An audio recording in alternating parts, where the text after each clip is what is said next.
Jésus t'aime. Avant que le monde ne célèbre le nom de Bruce Lee, un autre homme marchait déjà dans les rues étroites de Hong Kong, porteur d'un art ancien, d'un passé oublié, et d'un avenir qu'il ne soupçonnait pas. Son nom, Ip Man. Mais ce n'est pas la gloire qu'il poursuivait. C'était la survie. C'était la vérité. C'était la transmission d'un art devenu sa colonne vertébrale. Ip Man naît dans le confort et la discipline d'une famille aisée de Foshan. Très tôt, il est initié aux subtilités du Wing Chun, art martial direct et redoutable. Il est doué. Il est concentré. Il est déterminé. Mais rien ne le prépare à ce que la vie lui réserve. Son maître meurt, et il est contraint de poursuivre seul. À Hong Kong, adolescent, il tombe face à un adversaire inattendu. Leung Bick, maître caché, le défait en quelques secondes. Ce jour-là, Ip Man n'est plus le jeune homme invincible. Il devient un élève de nouveau. Et c'est dans l'humilité qu'il grandit. Mais la guerre approche. L'histoire se déchaîne. Entre rumeurs d'espionnage, exil et perte de repères, Ip Man voit sa vie basculer. La Chine qu'il connaissait s'effondre. En 1949, il fuit la montée du communisme, laissant derrière lui sa femme, ses enfants, ses souvenirs. À Hong Kong, il n'a rien. Sauf sa mémoire. Sauf son art. Il vit de peu, se bat contre une addiction à l'opium, enseigne pour survivre. D'abord à des jeunes sans avenir, puis à des élèves qui deviendront maîtres à leur tour. Il n'a ni école, ni moyens, mais il a le feu sacré. Chaque mouvement qu'il transmet est un fragment d'histoire, chaque leçon un combat contre l'oubli. Un jour, dans une salle modeste, un élève s'approche. Il s'appelle Bruce Lee. Il est curieux. Rebelle. Avide de comprendre. Ip Man le forme, non pas avec des cris, mais avec des silences. Il lui apprend à frapper, mais surtout à attendre. Il fait de lui un guerrier du corps, mais aussi de l'esprit. Les victoires de ses élèves, les défis relevés, les écoles qui s'ouvrent, tout cela redonne à Ip Man la stature qu'il mérite. Mais lui, reste humble. Il ne cherche ni les caméras, ni les médailles. Il veut seulement que le Wing Chun vive. Que l'art survive au maître. Sa vie est une parabole. Celle d'un homme qui a tout perdu, mais qui a tout transmis. Et quand la légende de Bruce Lee s'élève, c'est aussi l'écho d'un maître oublié que l'on entend, dans chaque coup, dans chaque cri, dans chaque silence entre deux gestes. L'ascension d'Ip Man fut lente, pénible, construite sur les ruines d'un passé éclaté. L'homme qui avait fui la Chine en laissant derrière lui son épouse et ses filles, l'homme qui avait erré sans but dans les rues de Hong Kong, humilié, appauvri, brisé, était désormais acclamé comme un géant des arts martiaux. Et pourtant, derrière cette reconnaissance tardive, se dissimulait un abîme. En 1967, à l'aube de ces dernières années, Ip Man crée l'association athlétique de Wing Chun. Ce n'est pas un acte de triomphe, mais un geste de survie.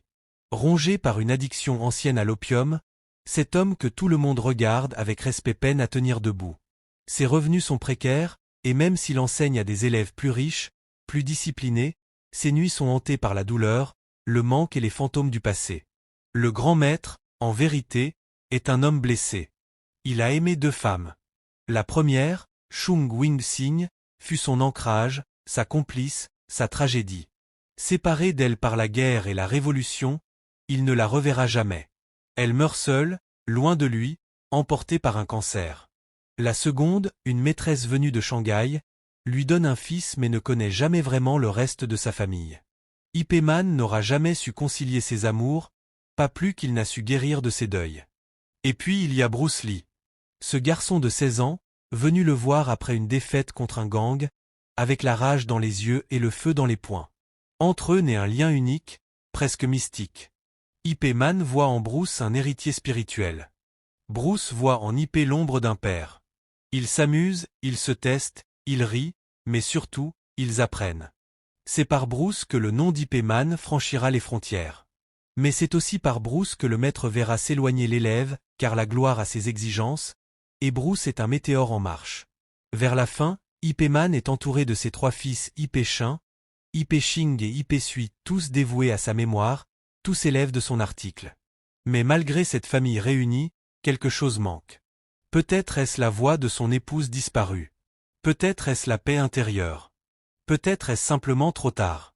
En 1972, son corps s'effondre sous l'assaut d'un cancer du larynx. Ironie cruelle. Cet homme qui a transmis tant de sagesse, qui a formé des légions d'élèves, se retrouve privé de sa voix. Silencieux, affaibli, mais digne jusqu'au bout. Le 2 décembre, le cœur du maître cesse de battre. Mais son nom, lui, commence à vivre vraiment. Car Ip Man n'était pas seulement le professeur de Bruce Lee. Il était le gardien d'une tradition, le survivant d'une époque, l'incarnation d'un combat qui ne se gagnait pas avec les poings, mais avec l'âme. Le 2 décembre 1972, dans un petit appartement de Hong Kong, l'homme que l'on appelait grand maître rend son dernier souffle. Atteint d'un cancer du larynx, Ip Man, celui qui avait autrefois traversé la Chine en guerre, affronté la pauvreté et résisté au temps, s'éteint dans la douleur mais non sans héritage. La légende naît parfois au moment même où le corps s'effondre. 7 mois plus tard, la mort de Bruce Lee, son plus célèbre élève, viendra sceller une époque. Le destin, une fois de plus, fait preuve d'une ironie cruelle. Mais la mémoire de ces deux hommes va renaître, plus vive encore, sous les feux d'Hollywood et du cinéma asiatique. La représentation d'Ip Man à l'écran devient alors un phénomène. Son propre fils, Ip Chun, se charge de transmettre fidèlement la mémoire de son père, apparaissant dans plusieurs productions et même consultant officiel sur certains projets. Il prête son visage à son père dans les années 1970 et continue de veiller à ce que l'héritage soit honoré, pas simplement exploité. Mais le visage le plus célèbre d'Ip Man demeure celui de Donnie Yen. À partir de 2008, Ip Man devient un emblème cinématographique. On y découvre un homme pris entre guerre, humilité, injustice et combat. Le film dépeint avec une intensité dramatique la douleur du maître face à l'occupation japonaise, sa dignité face à la faim, son honneur face à la violence. Puis viennent les suites. Ip Man 2, Ip Man 3, et enfin Ip Man 4, sorti en 2019, où l'on voit un Ip Man malade, fatigué, cherchant une école pour son fils alors qu'il affronte les dernières épreuves de sa vie. Dans un ultime combat, il affronte non plus seulement des hommes, mais l'incompréhension, le racisme, la peur de l'étranger et autant d'obstacles que le Wing Chun cherche à transcender. Mais la fiction ne suffit pas. D'autres projets voient le jour, The Grand Master par Wong Kar-wai, poétique et méditatif. The Legend is Born, A Final Fight, ou encore Kung Fu League, qui explore sa jeunesse, sa sagesse, sa légende. La télévision, elle aussi, s'en empare, retraçant son parcours dans des séries chinoises où l'homme devient presque un mythe ancien. Et pourtant, derrière toutes ces incarnations, il reste l'essentiel.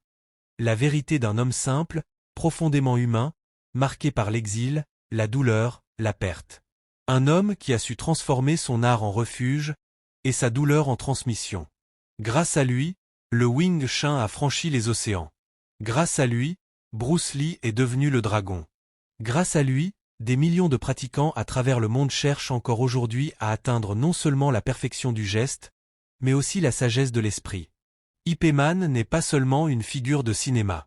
Il est un rappel que la grandeur naît souvent dans le silence, dans le sacrifice, dans la résilience. Et vous? Aviez-vous déjà regardé au-delà du film, pour comprendre l'homme derrière la légende? Partagez vos impressions en commentaire. Cliquez sur j'aime si cette histoire vous a ému, abonnez-vous pour ne manquer aucun autre récit bouleversant, car derrière chaque maître, chaque héros, il y a un être humain, fait de cicatrices et de lumière.